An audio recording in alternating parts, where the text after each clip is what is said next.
शेरमपुर गांव के चारों ओर हरियाली तो थी, लेकिन गांव की सीमा खत्म होते ही एक ऐसा घना और डरावना जंगल शुरू होता था जहां सूरज की किरणें भी जमीन छूने से डरती थीं। उस जंगल पर राज था खूंखार शेर का, एक ऐसा शेर जिसकी दहाड़ से पेड़ों के पत्ते तक थरथराने लगते थे। उस शेर का नाम था सांबा। और फिर अचानक एक दिन गांव का सबसे नटखट और निडर लड़का गट्टू अनजाने में जंगल की ओर चला गया।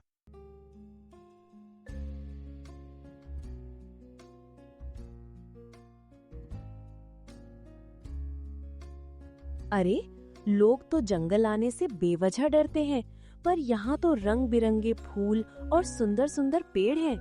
लगता है सब डरपोक हैं। थोड़ा और आगे जाकर देखता हूँ। गट्टू जंगल के मजे लेते हुए आगे बढ़ ही रहा था, तभी उसका सामना एक बंदर से हुआ।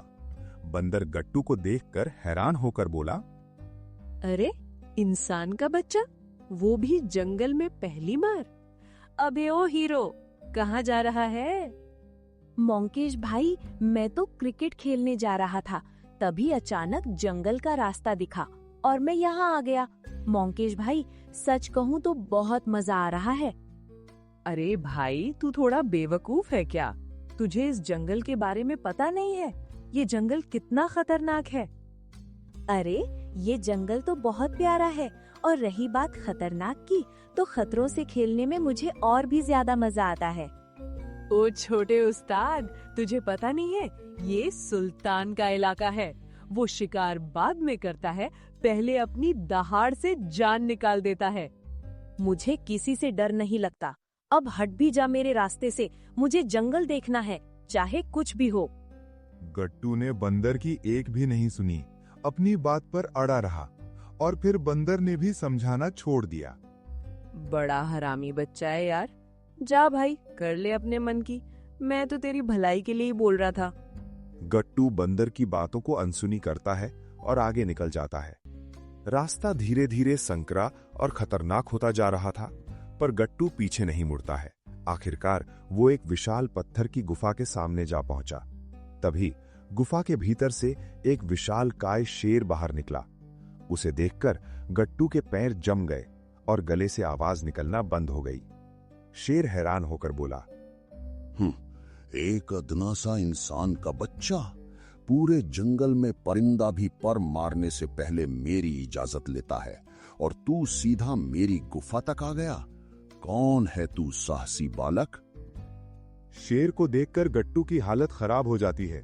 गट्टू कांपती हुई आवाज में बोलता है, मेरा नाम गट्टू है, मैं तो बस घूमने निकला था, गलती से यहाँ आ गया। गलती? इसे गलती नहीं, मेरी दावत कहते हैं। आज तो शिकार खुद चलकर शिकारी के पास आया है। भगवान भी चाहते हैं कि आज मैं बिना मेहनत के लंच करूं।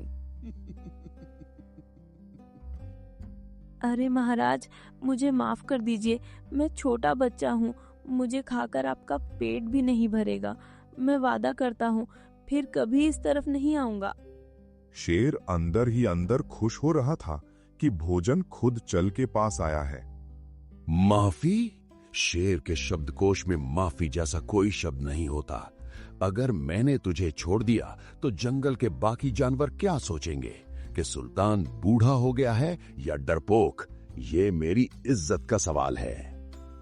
महाराज, अगर आप मुझे छोड़ देंगे तो हम दोस्त बन सकते हैं। मैं किसी को नहीं बताऊंगा कि हमारी मुलाकात हुई थी। गट्टू की ये बात सुनकर शेर गट्टू पर जोर जोर से हंसने लगता है। दोस्ती एक शेर और इंसान के बच्चे में?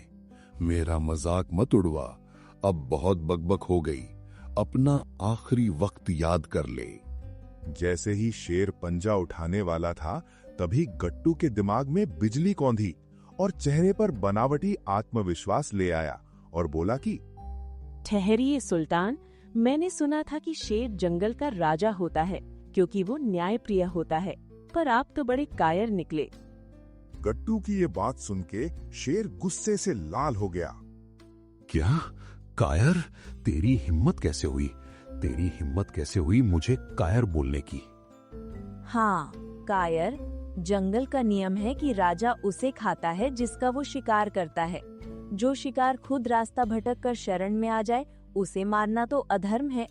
क्या आप इतने कमजोर हैं कि एक भटके हुए बच्चे को मारकर अपनी वीरता साबित करेंगे? अगर आप असली राजा हैं तो असली शिकार करके दिखाइए, किसी की मजबूरी का फायदा उठाकर नहीं। शेर अचानक रुक गया। गट्टू की बातों ने उसके अभिमान और राजसी धर्म को झकझोर कर रख दिया था। शेर धीमी आवाज में बोला, तेरी बातों में वजन तो है बालक। एक निहत्थे और भटके हुए पर वार करना सुल्तान की शान के खिलाफ है। तेरी बहादुरी और बुद्धिमानी ने मुझे प्रभावित किया है। और आखिरकार शेर का मन बदल गया और शेर पीछे हटकर बोला, जा बालक, मैंने तुझे जीवन दान दिया। आज से तू इस जंगल में कहीं भी घूम सकता है, कोई तुझे हाथ तक नहीं लगाएगा। तुम जैसे बहादुर और चतुर बालक से मिलकर मुझे खुशी हुई। शुक्रिया महाराज, आप वाकई में जंगल के सच्चे राजा हैं। मुझे भी मजा आ गया आपसे मिलके।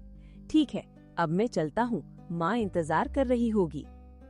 ठीक है नन्हे दोस्त, अपना ख्याल रखना। और हाँ, कभी मन करे तो फिर मिलने आना और रास्ता याद रखना। गट्टू दौड़ते हुए गांव की तरफ निकल गया और शेर मुस्कुराते हुए वापस अपनी गुफा में चला गया। उस दिन के बाद गांव वालों को शेर की दहाड़ डरावनी नहीं बल्कि रक्षक जैसी लगने लगी। हमें इस कहानी से सीख मिलती है कि बुद्धिमानी और सही तर्क से हम सबसे बड़े संकट को भी टाल सकते हैं। शारीरिक ताकत से बड़ी दिमाग की ताकत होती है। दोस्तों, क्या आप इस कहानी का भाग 2 देखना चाहोगे, जिसमें जंगल पर कोई बाहरी खतरा आता है और गट्टू अपनी चतुराई से शेर और जंगल को बचाता है?